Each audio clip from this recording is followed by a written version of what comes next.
Welcome to New York Got Game. We are back with another edition of New York Got Game. I hope you enjoyed the first week of NBA preseason basketball action and the WNBA Finals going on as well, too. And look, as a fan of basketball in this city, I've loved seeing what various content creators have done to spread the passion of New York basketball and create content that various fan bases can enjoy. One Knicks content creator, he's doing something a little bit different right now, and it caught my eye. So we're going to talk with him today about what he is doing and the upcoming season for the Knickerbockers. So let's tip this thing off and get right to it.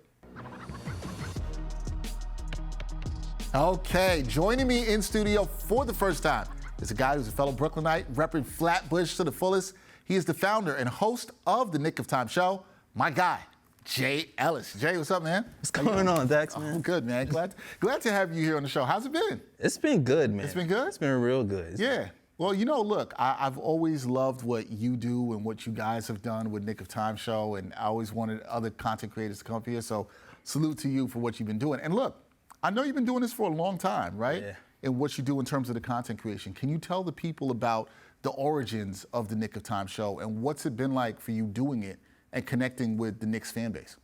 Man, we've been doing this since 2016. Veteran now. Yeah, veteran in the game. This is when Derrick Rose was here. This is when Phil Jackson was here. This is when Joaquino was doing pull-ups on Phil Jackson's arms. And, like, it was that era.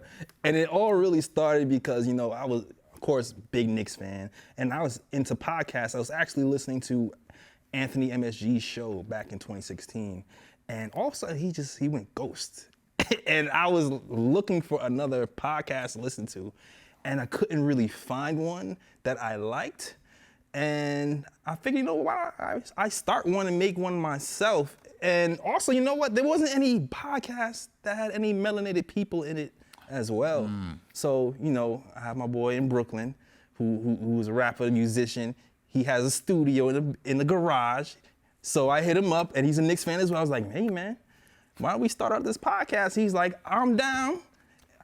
Call up my girl Kathy, who brought on Ryan, and then KOT was born. At that time, it was the Knick of Time podcast. Now we're the Knick of Time show. Yeah. And we're going strong, and now we added Lee and Ryan, and we're off to the races. Yeah, shout out to Lee and Ryan on the show, always on there. I've been on your show a couple of times. It's always a fantastic show to be on. So I love hearing about the origins and starting. And sometimes it's always great when you see a need for something, Jay Ellis, and you just say, okay, you know what? I'm going to go and do that myself. And you see how the community, and you've seen that with Knicks fans, how they love it back. So that's always beautiful to see.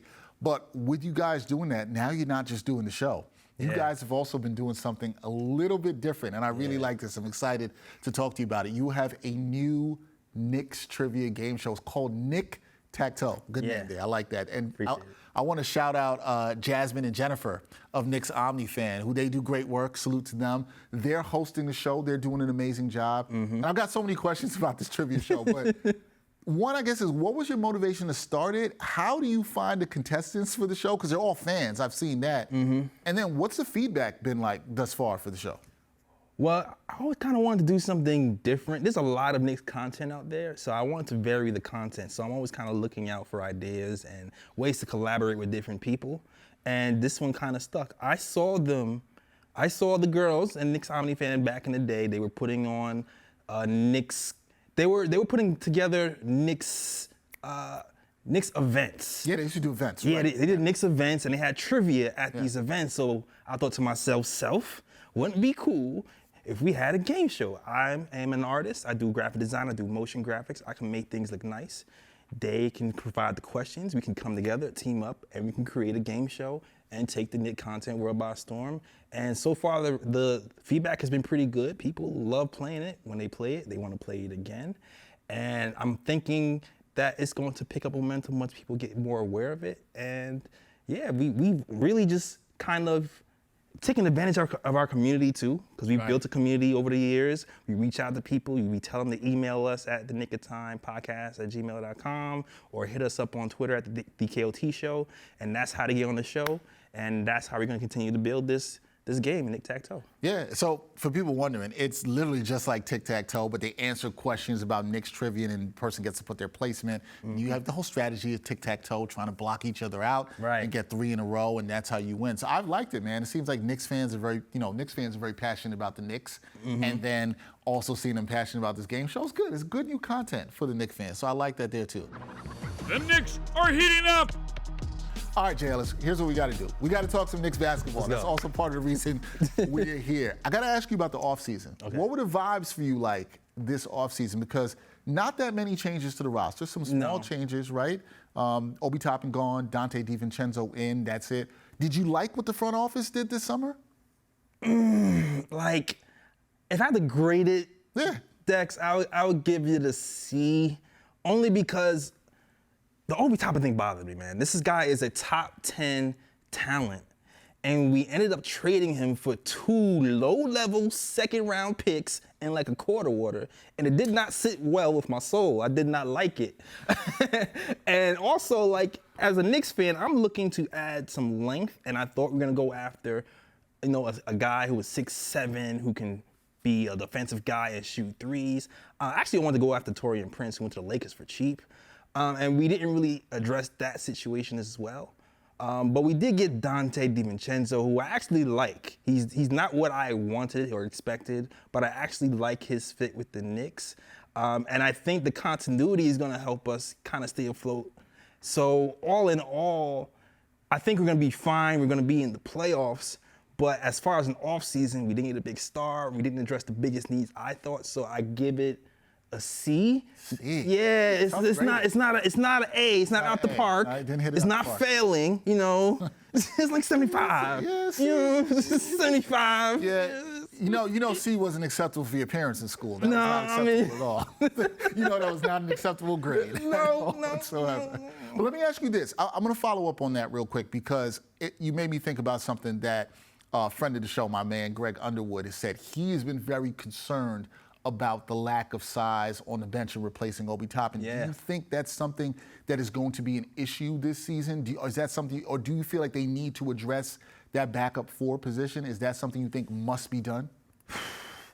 I go back and forth with this because Josh Hart, right? He's a rebounder, and that's what he does. And Obi, he never really was a rebounder, so in my mind, I don't think we're really going to lose much when it comes to the rebounding edge that we have. I still think we're going to be elite because of Mitchell Robinson and the rest of those guys. So that doesn't really bother me as much. What does bother me, though, is defending longer guys. I felt like we had problems guarding teams like Toronto or teams like the Magic because we just couldn't match up with their length. And that's where I feel like we're going to have problems. When we have longer guys shooting over the top and we're not able to defend at a high level because of it. All right, so you mentioned that there, because that kind of brings me to my next question here, Jay Ellis, because you've brought up the length, and maybe that is the answer to this question, but beside length, let's take it from there. What are your biggest concerns or question marks for this Knicks team heading into this season? You kind of mentioned one. Do you have anything else that's a big concern for you right now? Length for sure. Also, I would say I don't have that many concerns, but I would say shooting. Shooting in general, to me, is what gets us from being kind of regular to elite. We were a top 8 offense last season, and while we were a top 8 offense, it was more due to, offensive rebounding and getting to the line. When you're looking at our shooting numbers, we were in the bottom half of the league when it comes to three-point shooting and field goals in general. So for me, we have to take that leap and get better at shooting. So to me, that's still a concern. Now, Dante, he addresses that for sure. But, once he starts to get into that starting lineup, will the height difference, kind of outweigh that? So we gain in the shooting if he's in the starting lineup. But then if we have him in the lineup with Jalen Brunson and IQ and Dante, that 3-guard small lineup might hurt us when it comes to defending, longer guys or rebounding or things of that nature. So we will win on one area, but we'll lose another. So I'm really waiting to see how that shakes out. Yeah, good points about the Knicks offense there, right? And how good they were in terms of offensive rating, but a lot of it was due to offensive rebounding, which they were very high in that. And also you said getting to the line. So if they can improve the shooting and do those other two things that they did so well in the previous season, you might actually see the offense take a jump. It'll be interesting to see that too.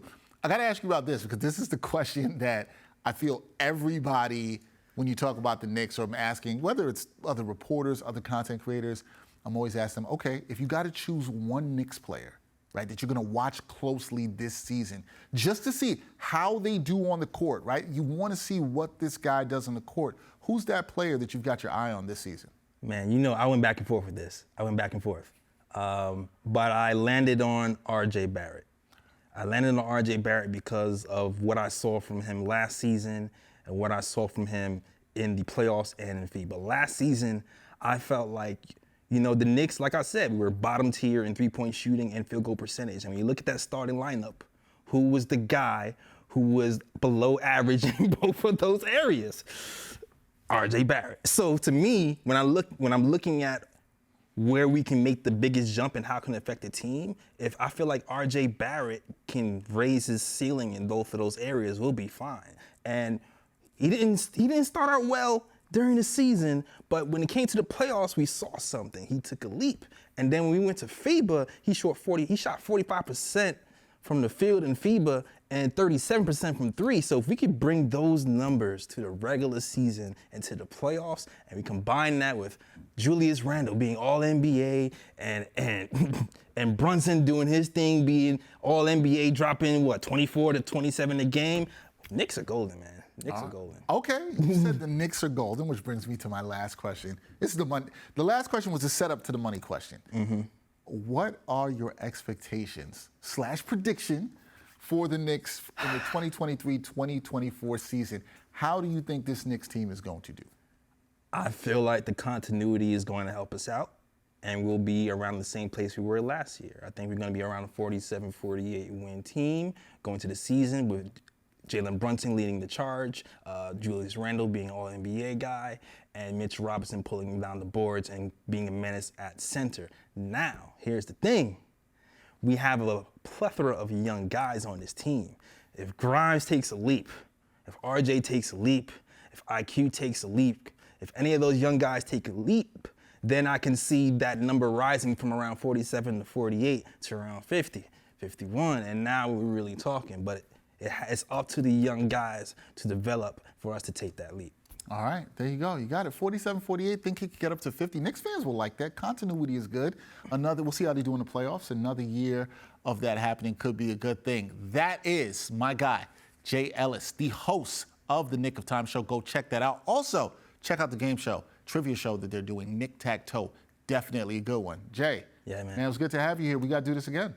For sure, man. It's great talking to you, Dexter. No, thank you. I'm glad you were able to pull up and do this. We'll definitely do this again. Absolutely. My guy, Jay Ellis. Let's go. All right, light episode this week. Special thanks to my guest, Jay Ellis from the Knick of Time Show. Be sure to hit the subscribe button on the New York Post or SNY YouTube channels. It's time to get up out of here. We'll be back next week with a brand new episode for my editor, Catherine Cooper, producer, Brian Wiskowski, and director, Brianna Mutsin-Dashiaka. I'm Dexter Henry. And thanks for watching New York Got Game. Boom shakalaka.